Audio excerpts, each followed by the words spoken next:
Curve के इस video में सभी दर्शकों को हार्दिक नमस्ते। इस वीडियो में हम कर्व के रीअलाइनमेंट के कारणों के संबंध में अध्ययन करेंगे कि कर्व के रीअलाइनमेंट की आवश्यकता क्यों पड़ती है। नंबर 1, कर्व पर रनिंग। कर्व पर सुचारू एवं सुनिश्चित रनिंग की गति के लिए निम्नलिखित का होना आवश्यक है। ए, कर्व की वक्रता तथा सुपर एलिवेशन में अचानक परिवर्तन नहीं होना चाहिए। बी, प्रत्येक स्थान पर सुपर एलिवेशन का मान कर्व की वक्रता के अनुसार होना चाहिए। नंबर 2, समय के साथ कर्व पर यातायात के पास होने से रेल की पटरियों का संरेखण अपनी मूल स्थिति से निम्नलिखित कारणों से विकृत हो जाता है। नंबर 1, अधिक गति से बाहरी रेल पर करंट में कमी यानी करंट एफिशिएंसी तथा कम गति से अंदर की रेल पर करंट की अधिकता यानी करंट एक्सिस के कारण अनबैलेंस भार। नंबर 2, वक्रता के कारण रेल पर लगने वाले अधिक लेटरल बल। कर्व को वापस उचित संरेखण में लाने के लिए दोबारा सही किया जाता है और इसी को रीअलाइनमेंट ऑफ कर्व कहते हैं। नंबर 3, ट्रैक का दोबारा सही करने की आवश्यकता। कर्व के रीअलाइनमेंट की आवश्यकता क्यों पड़ती है। नंबर 1, दोनों सिरों पर ट्रांजिशन कर्व तथा गोलाकार कर्व में एक समान वक्रता देने के लिए। नंबर 2, ट्रांजिशन तथा गोलाकार कर्व पर एक समान सुपर एलिवेशन देने के लिए।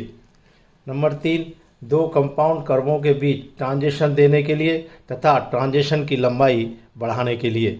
नंबर 4, यात्री की सुविधा बढ़ाने के लिए यानी to increase the passenger comfort. 5, अवपतन की संभावनाओं को कम करने के लिए। नंबर 6, रेल तथा रोलिंग स्टॉक का घिसाव एवं टूट फूट को कम करने के लिए। नंबर 7, सुचारू संचालन सुनिश्चित करने के लिए। नंबर 4, कर्व के पुनः संरेखण के लिए मानदंड यानी criteria for curve realignment.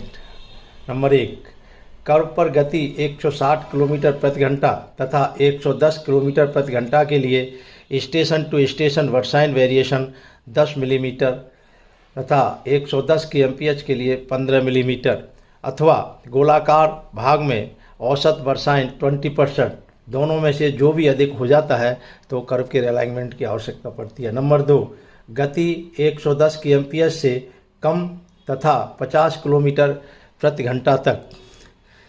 Station to station versine variation 20 mm अथवा गोलाकार भाग में औसत वर्साइन 20%, दोनों में जो भी अधिक हो।